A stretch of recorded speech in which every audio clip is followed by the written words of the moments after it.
नमस्कार दोस्तों, आप देख रहे हैं नीरज यूपी वासर ब्लॉग। और अब हम दुकान के लिए निकल चुके हैं, तो गाड़ी चला के जा रहे हैं। धीरे धीरे जाएंगे। यह हमारे यहाँ का रास्ता है जो आरसीसी हो गया है। तो अब कुछ हम रोड पे आ चुके हैं, जो कि मेन रोड है, पट्टी से खोटान को कनेक्ट करती है।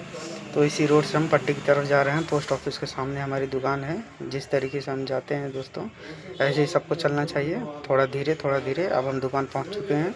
दुकान पहुंचने के बाद अब हम साफ़ सफाई करके पूजा पाठ करना शुरू करेंगे। तो साफ़ सफाई खैर हमने पहले ही कर ली थी, उसका वीडियो नहीं रिकॉर्ड कर पाए। और अब हम पूजा कर चुके हैं। पूजा करने के बाद अब काम का इंतज़ार कर रहे थे, तो सुपर आई है, जिसका क्लच प्लेट डालना हमारे लिए बहुत अनिवार्य हो गया था, क्योंकि हमारे पास में कस्टमर हैं। तो इसके लिए हम पहले इसकी किक खोलेंगे। किक में 12 नंबर का एक बोल्ट होता है, जिसे 12 नंबर के बेंड पाने से हम उसे खोलेंगे। तो कभी कभी ये नट टूटता भी है दोस्तों, तो इसीलिए इसको बहुत धीरे से और आराम से खोलना पड़ता है। और खोल के इसे हम बाहर निकाल लेंगे। बाहर निकालने के बाद जो है किक के अंदर इसे दोबारा लगा देंगे, ताकि ये गुम न जाए। इसे हमने झटका दे के निकाल लिया है। अब निकालने के बाद हम इसे सब कुछ सही करेंगे। अब इसके चारों तरफ कवरिंग में 8 नंबर के बोल्ट होते हैं, जिसे निकालना बहुत ही आवश्यक होता है, क्योंकि क्लच इसके बाद ही खुलता है। लेकिन उससे पहले हम इसका साइलेंसर निकालेंगे, क्योंकि इसका साइड स्टैंड फुटरेस्ट जो है, इसे क्लच कवर को बाहर आने से रोकता है। तो सबसे पहले हम इसे निकालेंगे, धीरे धीरे करके निकाल लेंगे। 12 नंबर गोटी पाना लगा के रैचिट से इसे निकाल लेंगे। और ध्यान हमेशा रखिए दोस्तों, कि कभी भी कोई भी नट खोलते समय एक बात का बहुत ही विशेष ध्यान रखना चाहिए। उसे क्लॉकवाइज टाइट होती है और एंटी क्लॉकवाइज लूज़ होती है। क्लॉकवाइज यानी जिस तरफ घड़ी की सुई चलती है उस तरफ नट टाइट होगा, और जिस तरफ घड़ी की सुई पीछे जाती है उस तरफ नट लूज़ होता है। तो धीरे धीरे करके इसको निकालते हैं। निकालने के बाद जो है, साइलेंसर के पीछे एक और नट होता है जो 12 नंबर का होता है। सुपर में खासकर 12 नंबर के बोल्ट ही लगते हैं साइलेंसर में, आगे की तरफ भी और पीछे की तरफ भी। तो साइलेंसर निकल चुका है। अब हम 17 नंबर के गोटी पाने से इसके मेन फुटरेस्ट को निकालेंगे। और जब हम फुटरेस्ट निकाल चुके हैं, तो साइलेंसर को भी निकाल के बाहर करेंगे दोस्तों। और इतना ध्यान रखिएगा साइलेंसर निकालते हुए, कि साइलेंसर गर्म हो तो उसे किसी चीज़ से पकड़ लें, वरना आपका हाथ जल सकता है। इसके बाद हमने ड्रेन बोल्ट खोल लिया है, जो ऑयल निकालने के काम आता है हर एक गाड़ी में। तो हर एक गाड़ी में किसी अलग प्रकार का नट लगा होता है। 17 नंबर, किसी में 12 नंबर। आजकल BS6 स्प्लेंडर वगैरह में 12 नंबर का बोल्ट ही आता है।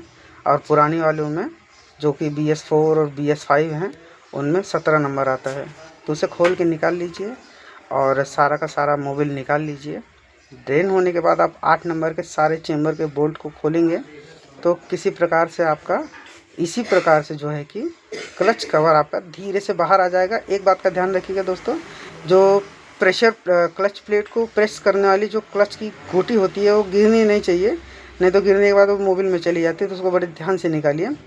इसके बाद हम इसके क्लच पुलर जो होता है, क्लच ऑयल जो उठाता है ऊपर की तरफ, उसमें 10-10 नंबर के 3 बोल्ट होते हैं, जिन्हें निकालना बहुत सही प्रकार से होता है, क्योंकि उसके नट मिस बहुत जल्दी हो जाते हैं।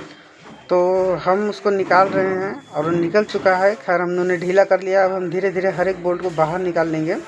इसके बाद उसमें एक बड़ी सी कांटे मतलब कट वाली नट होती है, जिसको हम हथौड़ी और छेनी की मदद से निकालेंगे, क्योंकि यहाँ अक्सर करके जो लोकल मैकेनिक्स हैं, उन्होंने उसकी नट को ठोक ठोक के ख़राब कर दिया है, तो उसे पाना लगता नहीं। तो उसे हम ठोक कर ही निकालेंगे, जो कि निकल चुका है। ठीक है। और इसके बाद हम क्लच के 10 नंबर के तीनों बोल्ट को खोलेंगे। खासकर सुपर में ही ऐसा होता है दोस्तों, कि यहाँ 10 नंबर के 3 या 4 बोल्ट दिए होते हैं, जिसको खोलना पड़ता है।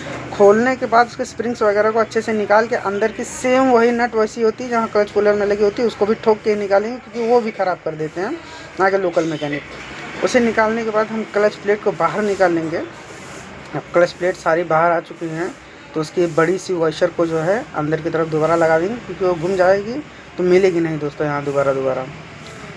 तो अब हम उसे निकाल चुके हैं। क्लच प्लेट को अलग कर रहे हैं। देख रहे हैं, देखिए क्लच प्लेट में ऐसे जब ये प्लेन हो जाता है, तो इसकी वजह से क्लच स्लिप करने लगता है।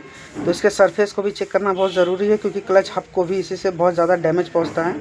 और ये क्लच का डाउन साइड है, इसको भी चेक करना बहुत ज़रूरी है। और ज़्यादा घसा हो तो उसे क्लच को मतलब क्लच असेंबली को ही चेंज कर देना चाहिए। खैर इसमें ऐसी कोई दिक्कत नहीं थी, सिर्फ क्लच प्लेट ख़राब हुआ था। तो ये हीरो का जेन्युइन है, सुपर स्प्लेंडर का क्लच प्लेट। जिसे हम डाल रहे हैं। तो ये आप देख लीजिए ओरिजिनल है जो कि हमारे पास था।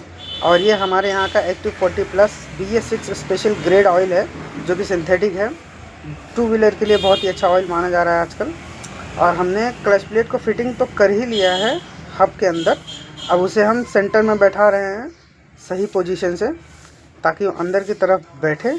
और फिर उसके बाद जो है हम उसके नट को लगा के उसे टाइट कर देंगे।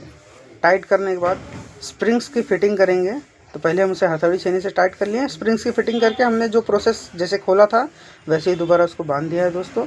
अब हम उसमें नीचे ड्रेन बोल्ट लगा चुके हैं। तो हम इसमें ऑयल डाल रहे हैं। इसमें 900 ml ऑयल पड़ता है, 900 ml जिसे हम कहते हैं।